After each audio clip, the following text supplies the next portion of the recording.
জাহাপানা জাহাপানা জাহাপানা জাহাপানা। আরে কি হলো কি তোমার উজির? এমন দিক বিদিক জ্ঞান শূন্য হয়ে দৌড়তে দৌড়তে এলে কেন? পাগলা কুকুর তাড়া করেছে নাকি? না না না না জাহাপানা, লাল মুখো আসছে, লাল লাল মুখো। কি লাল মুখো? কে লাল মুখো? আগে আগে লাল মুখো সাহেব। হ্যাঁ হ্যাঁ জাহাপানা, এখানকার সব সাহেবদের একেবারে একেবারে বড় কর্তা। তাই নাকি? তা কোথায় সে? আগে আগে তাকে প্রাসাদের কাছে আসতে দেখেই না এক দৌড়ে আপনাকে খবর দিতে এসেছি। এখন এখন কোথায় বলতে পারবো না, তবে তবে লাল মুখোটা এসে পড়লো বলে। গুড মর্নিং নবাব বাহাদুর। সুপ্রভাত সুপ্রভাত। গুড মর্নিং সাহেব। সুপ্রভাত। তা বসতে আজ্ঞা হোক সাহেব। গুড, হ্যাঁ good, very good, very comfortable. তা এবার বলো সাহেব, কি প্রয়োজনে এসেছো? সাহেব সাহেব একটু একটু ঠান্ডা শরবত বলি। ঠান্ডা শরবত, I mean cold drinks. Okay okay. By the way Nawab Bahadur, আপনি কি যেন বলিতেছিলেন? আপনি কি জানতে চান যে আমি কি প্রয়োজনে আসিয়াছি? হ্যাঁ মানে জানলে বড় সুবিধা হয়। No need no need, I mean তাহার কোনো প্রয়োজন নাই। বিকজ আজ আমি আপনার কাছ হইতে কিছু চাহিতে আসি নাই, আমি আজ আপনাকে কিছু দিতে আসিয়াছি। তুমি আমাকে কিছু দিতে এসেছো? বহুত খুব বহুত খুব বহুত খুব। কি সৌভাগ্য আমার। তা সাহেব কি দিতে এসেছো? Wait man, wait wait, just take it, just take it. ইহা ধরো। ওরে বাবা, এ তো পকেট ঘড়ি। তোমার ইয়াকে কি বলো আমি জানি না, বাট আমরা ইউরোপিয়ানরা ইহাকে বলি পেরিগল রিপিটার। বেশ কিছুদিন আগে ইউরোপে ইহা আবিষ্কার হইয়াছে। হ্যাঁ সাহেব, এই তোমারই মতন এক সাহেবের মুখ থেকে আমি তার কথা শুনেছি। তা এটা কি আমাকে দিয়ে দিলে? ইয়াস, ইহা আমি আপনার জন্যই আনিয়াছি, বাট ইহার পিছনে আমার একটা উদ্দেশ্য আছে। তোমরা আই মিন ইন্ডিয়ানরা টাইম আনিয়া কোনো কাজ করিতে পারে না। আজ ঘড়ি পাইয়া গেলে কাল হইতে সব কাজ ঘড়ি ধরিয়া করিবে এবং অন্যদেরও করাইবে, রাইট? সঠিক সাহেব, একদম সঠিক, খুবই সঠিক। হ্যাঁ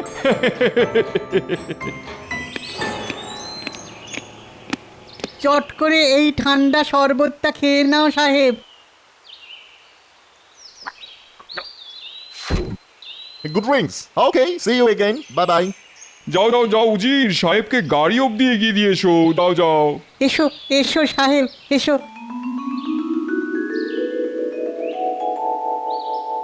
ওহ, দেখেছো দেখেছো, আজও সেই এক দেরি। কার কথা বলছেন মহারাজ? আপনার গোপালের কথা? রাজসভায় দেরি করে আসা ওর তো রোজগারের ব্যাপার। না না না না না, রোজগারের ব্যাপার বলে ছেড়ে দিলে তো চলবে না। গোপাল আজ রাজসভায় এলে ওকে স্পষ্ট ভাষায় জানিয়ে দেব, যাতে কাল থেকে ও সব কাজ ঘড়ি ধরে করে। তা ঘড়ি ধরে সব কাজ করব কি করে?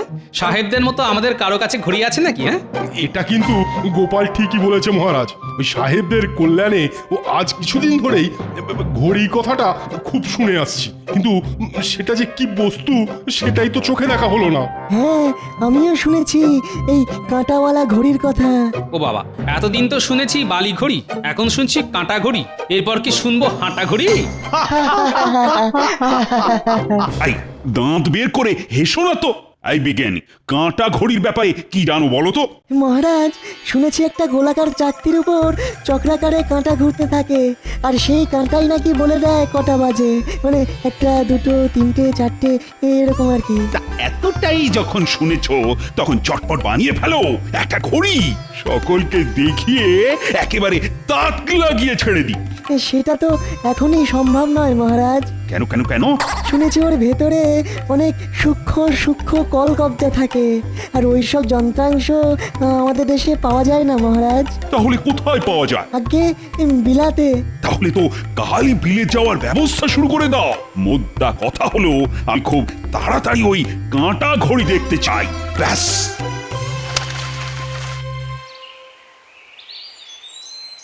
তা বিজ্ঞানী কালকেই চললে? হ্যাঁ গোপাল, কালকেই আমার যাত্রা শুরু। জানি না কবে ফিরবো। বিলাত তো আর এখানে নয়, সে তো 7 সমুদ্র 13 নদীর পারে। তবে বিলাতে গেলে কত কিছু শিখে আসতে পারবে তুমি বলো তো? হ্যাঁ, তা অবশ্য ঠিক। একজন বিজ্ঞানী হিসেবে সেটা আমার কাছে মহা লাভ। তাহলে দুগ্গা দুগ্গা করে বেরিয়ে পড়ো।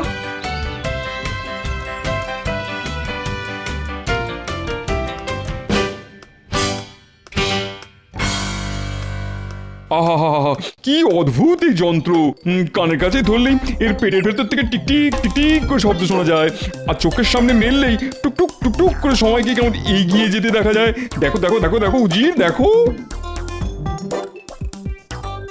সত্যি জাহাপানা, কি আশ্চর্য রকমের সুন্দর না?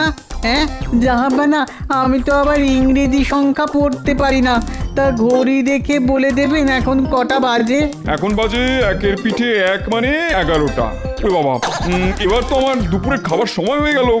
বুঝলে বুঝি, ঘড়িটা হাতে পাওয়ার পর থেকে না আমার আবার কেমন ওই ঠিক 12টার সময় ভাত খাওয়ার অভ্যেস হয়ে গেছে। সে তো খুব ভালো কথা হুজুর, বয়স হচ্ছে কি না, এখন তো ঘড়ি ধরে খাওয়ারই বয়স। জাহাপানা, কিছু কি ভাবছেন? ভাবছি তো বটেই, একটা খুব ভয়ঙ্কর রকম দুষ্টুমির কথা ভাবছি। তাই নাকি? হ্যাঁ, বাবা বাবা বাবা, খুব ভালো ভাবনা। তা বলুন জাহাপানা, ভয়ঙ্কর রকমের দুষ্টুমি করে আপনি কার ধর থেকে মুন্ডুটা আলাদা করতে চান? ধর থেকে মুন্ডু আলাদা না করলেও এমন একটা কাণ্ড করব যাতে করে আমার দুই প্রজা, কৃষ্ণচন্দ্র আর খাম্বাজ রাজ, চোখে সর্ষে ফুল দেখে। তা এই বান্দাকে আপনার ওই ভয়ঙ্কর রকমের দুষ্টুমির কথাটা বলা যায় কি? হ্যাঁ হ্যাঁ হ্যাঁ, কেন বলা যাবে না, কেন বলা যাবে না। ভাবছি ওদের দুজনকে মুর্শিদাবাদে ডেকে পাঠাবো, আর তারপর কিউজির ভয়ঙ্কর রকমের দুষ্টুমির কথাটা কেমন হয়েছে বলো? কি বলবো খোদাবন্দ, যাকে বলে দারুণ হয়েছে, খাসা হয়েছে। কৃষ্ণচন্দ্র আর খাম্বাজ রাজ রথে করে আসবে, আর খোঁড়াতে খোঁড়াতে নিজের রাজ্যে ফিরে যাবে। রাজ্যে তো ফিরে যাবে, কিন্তু তারপর তো ওই রাজ্যটাকেই খোয়াতে হবে। দারুণ দারুণ হবে, দারুণ। কিন্তু কিন্তু খোদাবন্দ। কি হলো? কিন্তু বলে থেমে গেলে কেন? না, মানে বলছিলাম কি, কৃষ্ণনগর আর খাম্বাজেই দুটো রাজ্য আপনার হাতের মুঠোয় চলে এলে একটা রাজ্য যদি আমায় দিয়ে দেন জাহাপানা, মানে আমার রাজা হওয়ার স্বাদ যে অনেক দিনের। রাজা হতে চাও? হ্যাঁ জাহাপানা, দিনের পর দিন উজির হয়ে থাকতে কার আর ভালো লাগে বলুন? ঠিক আছে ঠিক আছে, তাই হবে তাই হবে, তুমি হবে কৃষ্ণনগরীর রাজা। উরে সাবাস, রাজা! আহা কি মজা, রাজা রাজা। হাসি থামিয়ে দুই রাজ্যে পত্র পাঠানোর ব্যবস্থা করো এক্ষুনি। তাহলে গোপাল বিজ্ঞানী জাহাজে উঠে বিলেত চলে গেল। হ্যাঁ, এটা কিন্তু খুব ভালো হলো মহারাজ। ও যদি সত্যি একটা কাঁটা ঘড়ি তৈরি করে ফেলতে পারে, তাহলে আমাদের এই কৃষ্ণনগরের নাম সারা বাংলায় ছড়িয়ে পড়বে। কত মান হবে আপনার। মহারাজ, মুর্শিদাবাদ থেকে নবাবের পত্রবাহক আপনার সঙ্গে দেখা করতে এসেছে। তাই নাকি? যাও, তাকে এখানে নিয়ে এসো। হঠাৎ করে এই সাত সকালে নবাবের পত্রবাহক আবার কি খবর নিয়ে এলো রে বাবা? প্রণাম মহারাজ, নবাব বাহাদুর আপনাকে এই পত্র পাঠিয়েছেন। আরে আরে আরে, হাতে পত্র ধরিয়ে দিয়েই যে চলে যাচ্ছ বড়। আগে ওই উজির সাহেবের সেই রকমই নির্দেশ। আমি আসছি মহারাজ। কৃষ্ণচন্দ্র, আগামীকাল দুপুরে আমার এখানে তোমার ভাত খাবার নিমন্ত্রণ। তুমি গোপাল আর মন্ত্রীকে নিয়ে আসবে। খাম্বাজরাজকেও আসতে বলেছি। খেতে খেতে কাজের কথা হবে। চিঠিটা কেমন যেন কাঠখোট্টা মার্কা। চিঠির আগা নেই, লেজা নেই, শুধু খেতে যাবার কথা। আচ্ছা মহারাজ, আমাকে আর মন্ত্রী মশাইকেও তো যেতে বলেছে, কিন্তু আমাদের যাবার কথা তো চিঠিতে নেই। কি জানি বাবা, গিয়ে আবার খেতে পাবো তো? হ্যাঁ হ্যাঁ, পাবে পাবে। তবে আমি ভাবছি অন্য কথা। কি কথা মহারাজ? নবাব লিখেছেন খেতে খেতে কাজের কথা হবে। তো সেটাই বুঝতে পারছি না, কি এমন কাজ নবাবে? গিয়ে তো দেখি। তবে দুপুরের ভাত খাবার নিমন্ত্রণ রক্ষা করতে হলে তো ভোর ভোরই বেরিয়ে পড়তে হবে। হ্যাঁ হ্যাঁ, সে তো পড়তে হবেই।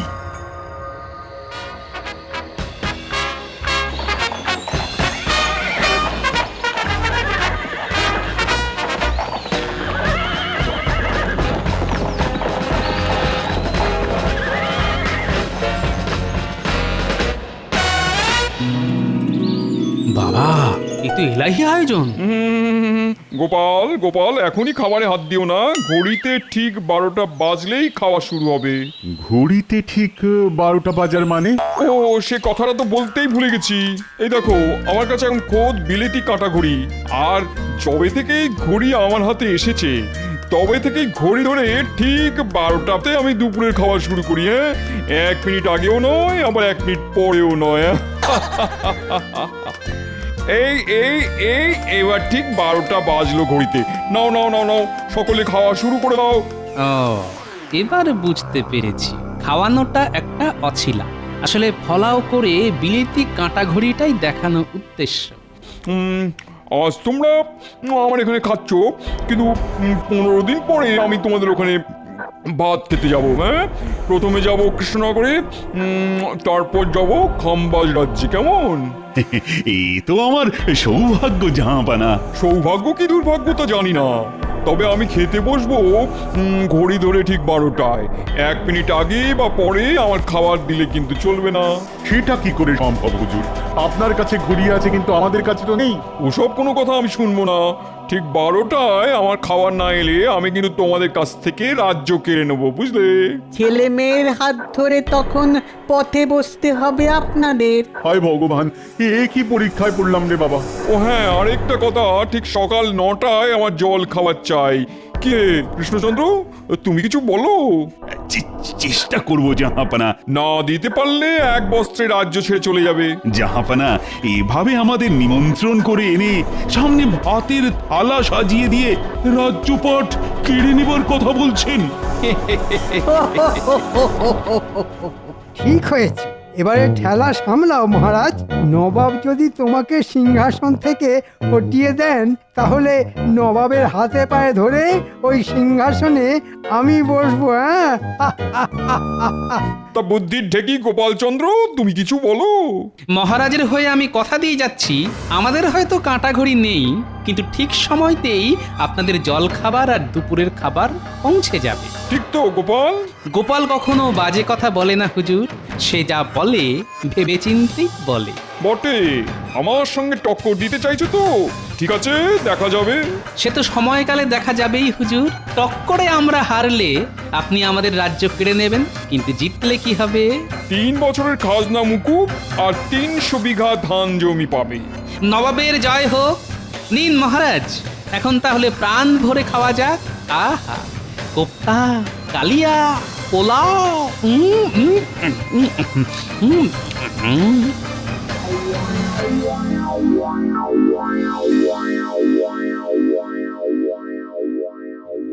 বুঝলে রানী, না এবার বুঝি আর শেষ রক্ষা করা গেল না। কি করে যাবে মহারাজ? আমি তো ভেবেছিলাম নবাব বাহাদুরের হাতে পায়ে ধরে সব কিছু মিটিয়ে নেব, কিন্তু গোপালের ওই চ্যাটাং চ্যাটাং কথাই তো সব গন্ডগোল করে দিল। আচ্ছা মহারাজ, আপনি এত চিন্তা করছেন কেন বলুন তো? গোপাল তো নবাবের সামনেই বলেছে কিছু একটা করবে। দেখুন রানীমা, মুখে করা আর কাজে করে দেখানোর মধ্যে না অনেক তফাৎ আছে। মন্ত্রী কিন্তু ঠিক কথাই বলছে রানী। নবাবের কাছে আছে কাঁটা ঘড়ি, আর আমাদের কাছে কি আছে? না না না না না, বিজ্ঞানীটাকেও 7 তাড়াতাড়ি বিলেতে পাঠিয়ে দিলাম। সে থাকলে না হয় কিছু একটা চেষ্টা করতো। জানি না জানি না জানি না কপালে যে কি আছে। তোমার কপালে দুঃখ আর আমার কপালে রাজসুখ। হ্যাঁ, আমি তাহলে এখন আসি মহারাজ। হ্যাঁ হ্যাঁ, একেই বা কি করবেন, তার চাইতে বরং আসুন।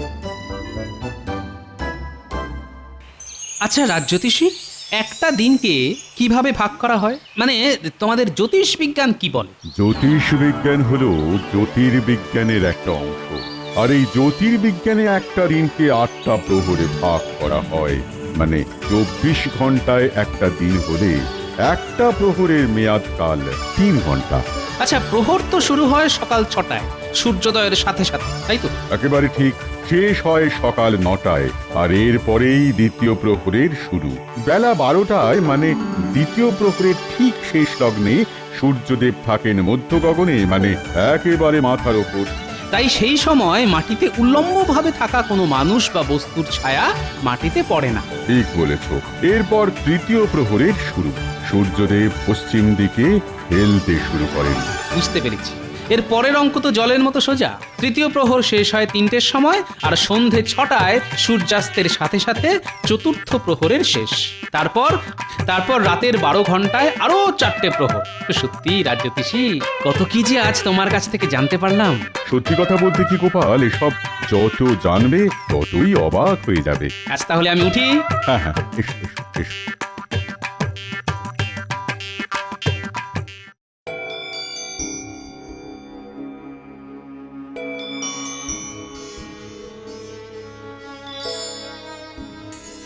শুনুন, অযথা চিন্তা করে শরীর খারাপ করবেন না। অনেক বেলা হলো, উঠুন না, দুটো মুখে দেবেন চলুন। আর খাওয়া, কাল থেকে আমার খিদে তৃষ্ণা সব ঘুচে গেছে রানী। সে কথা বললে কি চলে মহারাজ? আপনি না এই রাজ্যের রাজা।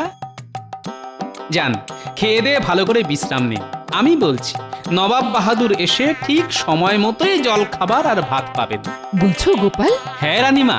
আর তারপর থোঁতা মুখ ভোঁতা করে আমাদের 3 বছরের খাজনা মকুব আর 300 বিঘা ধানি জমি দিয়ে ঘরের ছেলে ঘরে ফিরে যাবে। তোমার মুখের কথাই যেন সত্যি হয় গোপাল। হবে রানীমা, হবে। ঈশ্বর আর আপনার আশীর্বাদের হাত আমার মাথায় থাকলে সব সত্যি হবে।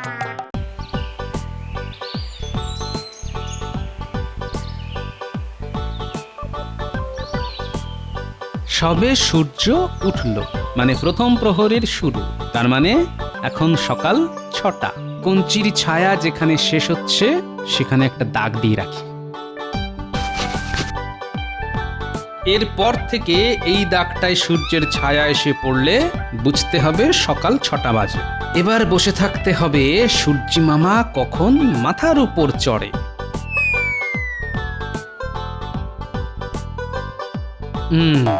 এখন দুপ্রহর, মানে দ্বীপ্রহর।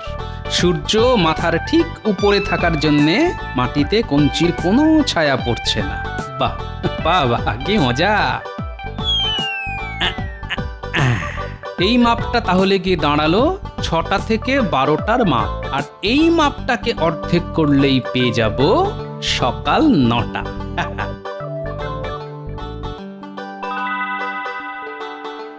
ব্যাস হয়ে গেল, পেয়ে গেলাম সকাল 9টা।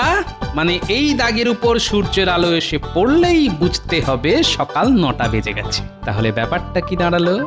সকাল 9টায় জল খাবার আর দুপুর 12টায় ভাত।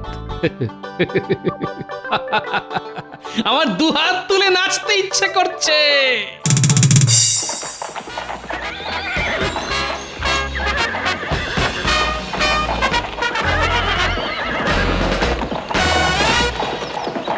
আসুন আসুন নবাব বাহাদুর, আসুন। বুঝলে কৃষ্ণচন্দ্র, তোমার এখানে 9টায় জল খাবার খাবো বলে মাঝরাতেই মুর্শিদাবাদ থেকে বেরিয়ে পড়েছি। খুব ভালো করেছেন জাহাপনা। আসলে এ তো আপনারই বাড়ি, তাই না হুজুর? এখনো হয়নি, তবে হতে আর কতক্ষণ? তা গোপালকে দেখছি না কেন? গোপাল কবেই হয়েছে, দেখুন গে, সে হয়তো এখনো কাঁথা মুড়ি দিয়ে ঘুমোচ্ছে। এই যে আপনি আজ আসছেন, তা সে বিষয়ে কোনো চিন্তা বা দায়িত্ব আছে নাকি ওর? এদিকে কাল রাত থেকে খেটে মরতে হচ্ছে আমাকে। মন্ত্রী দেখছি নবাবকে খুব তৈলমর্দন করে যাচ্ছে। ও হয়তো ভেবেছে আমার হাত থেকে রাজত্ব কেড়ে নিয়ে নবাব তা ওকে দিয়ে দেবেন। সত্যি মানুষ যে কত স্বার্থান্বেষী হতে পারে। শোনো পাচক ঠাকুর, রাজবাড়ির পাশের মাঠ থেকে আমি যখন কুকুর ডাকবো তখন সকালের জলখাবার নিয়ে খাবার ঘরের পেছনের দরজায় গিয়ে দাঁড়াবে।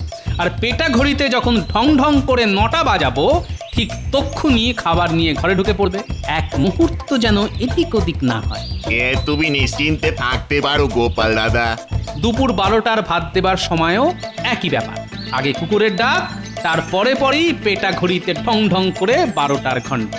মান থাকবে তো গোপাল? মান, রাজ্য সবই থাকবে রানীমা। আপনি শুধু দেখে যান আপনার গোপাল কি করে। আমি কিন্তু ঘড়ি ধরে ঠিক 9টাতেই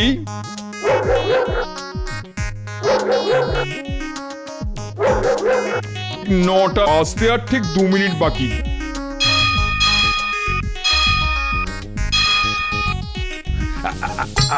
আপনার জল খাবার এসে গেছে খোদাবন্ধ। আপনার ঘড়ি কি বলে, 9টা তো? क्या ताज्जुब की बात, ঘড়ি ধরে 9টায় একটুকু এদিক ওদিক নয়, এটা কি করে সম্ভব হলো? কৃষ্ণচন্দ্র, তোমার কাছে কি কাঁটা ঘড়ি আছে? আমাদের কাছে কোনো কাটা ঘড়ি নেই জাহাপনা, তবে ডাটা ঘড়ি আছে, আর তাই দিয়ে এই সময় মেপে আপনার জল খাবার আনা হয়েছে। আমি নিজের চোখে দেখবো সেই ডাঁটা ঘড়ি। সে না হয় দেখবেন, আগে খেয়ে নিন। ও খাওয়া পরে হলে হবে, আমি এখনই দেখতে চাই সেই চমৎকার জিনিস। আসুন তাহলে।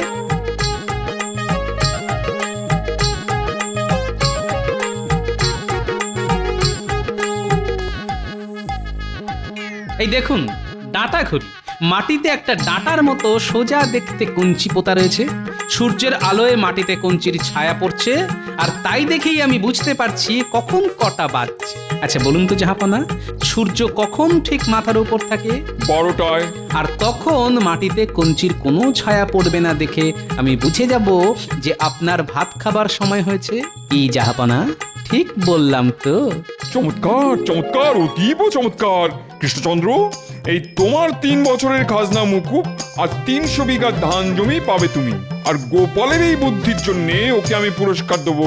বলো গোপাল, কি চাও তুমি? যা চলো, গোপাল এবারেও কায়দা দিয়ে ময়দা মেখে দিল।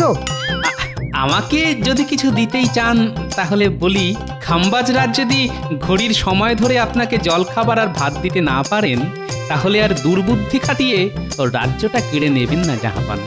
গোপাল, তুমি এত মহৎ, ঠিক আছে তাই হবে, তবে কিছু তো একটা নিতেই হবে।